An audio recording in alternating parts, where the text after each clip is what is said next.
اور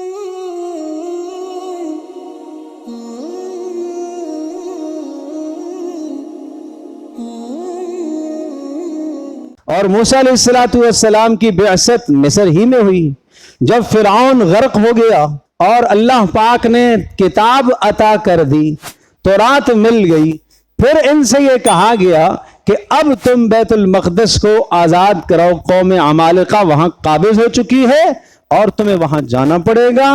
ان الارض المقدسۃ التي كتب اللہ لکم، وہ ارض مقدسہ اللہ نے تمہارے لیے مقدر کر دی ہے، لیکن تمہیں لڑنا پڑے گا قوم عمالقہ سے۔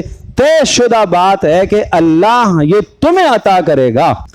اس وقت امت مسلمہ تو یہی قوم تھی نا، تو یہ تمہارا قبلہ ہے، اس کو تم جا کے آزاد کراؤ، لیکن صرف ایک کام تمہیں کرنا پڑے گا، تمہیں ہاتھ میں ہتھیار لینا پڑے گا۔ تو انہوں نے کیا کہا؟ موسیٰ علیہ السلام سے کہنے لگے، یا موسیٰ لن ندخلها ابدا ما داموا فیہا، موسیٰ ہم تو کبھی بھی نہیں جائیں گے، ہماری توبہ ہم تو وہاں نہیں جا سکتے۔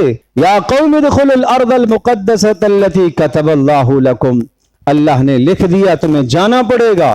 کہنے لگے ان فیہا قوما جبارین، موسیٰ وہاں تو بڑی سخت قوم ہے، وہاں تو بڑے جنگجو لوگ ہیں، بڑے لڑاکے لوگ ہیں، اور ہم تو مقابلہ نہیں کر سکتے۔ اچھا پھر کیا کریں؟ وَإِنَّا لَن نَدْخُلَهَا حَتَّى يَخْرُجُوا مِنْهَا، ہم اس وقت تک ارض مقدسہ میں نہیں داخل ہوں گے جب تک وہ خود چھوڑ کر نہ چلے جائیں۔ بزدلی کا یہ حال ہے۔ فَإِن يَخْرُجُوا مِنْهَا فَإِنَّا دَاخِلٌ، اگر وہ قوم خود چھوڑ کر قوم عمالقہ وہاں سے چلی جاتی ہے تو پھر ہم داخل ہو جائیں گے، اور اگر وہ نہیں گے تو پھر ہم نہیں جائیں گے۔ پھر موسیٰ علیہ السلام نے کہا کہ بھائی اللہ پر توکل کرو، اللہ پر بھروسہ کرو، اور تمہیں جانا چاہیے۔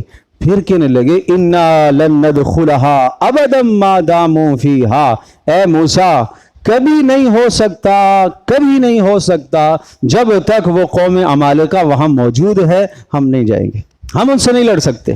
اچھا پھر کیا ہے؟ فَاذْهَبْ أَنْتَ وَرَبُّكَ فَقَاتِلَا إِنَّا هَاهُنَا قَاعِدُونَ، اے موسیٰ تو جا اور تیرا رب جائے، دونوں جا کے لڑو، ہم تو نہیں جائیں گے۔ اس قوم کی بزدلی اور اخلاق کی پستی کا یہ حال ہے۔ اللہ نے ارشاد فرمایا ٹھیک ہے اگر نہیں جاتے فَإِنَّهَا مُحَرَّمَةٌ عَلَيْهِمْ 40 سنہ، 40 سال تک اب یہ اس بستی میں داخل نہیں ہو سکتے۔ یتیہون فی الارض، میدان تیہ کے اندر اللہ نے ان کو میدان تیہ میں پابند کر دیا، پھر بھی اللہ کے انعامات اترتے رہے۔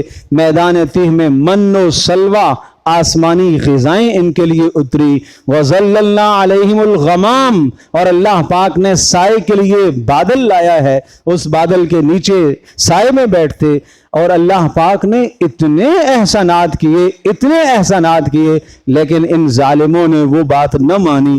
بالآخر حضرت موسیٰ علیہ السلام اور حضرت ہارون علیہ السلام دونوں جلیل القدر پیغمبروں کا انتقال اسی جگہ پر ہوا، میدان تیہ کی زمین میں۔ موسیٰ علیہ السلام نے اللہ سے درخواست کی، اللہ میں یہاں نہیں مرنا چاہتا، میں اس ارض مقدسہ کے قریب مرنا چاہتا ہوں جس جگہ آپ نے مجھے جانے کا میری قوم کے ساتھ حکم دیا ہے۔ قوم تو نہیں جانے کو تیار، لیکن اے اللہ میں وہاں مرنا چاہتا ہوں۔ اللہ پاک نے زمین کو حکم دیا، زمین سمٹ گئی، اور موسیٰ علیہ السلام ارض مقدسہ کے قریب پہنچے، اور وہاں موسیٰ علیہ السلام کی روح قبض ہوئی۔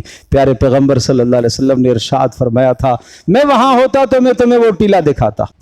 اس ٹیلے کے نیچے محمد رسول اللہ صلی اللہ علیہ وسلم نے فرمایا اس ٹیلے کے نیچے حضرت موسیٰ علیہ السلام کی قبر ہے۔ پیارے پیغمبر صلی اللہ علیہ وسلم نے ایسے اللہ کے حکم سے نشاندہی فرمائی۔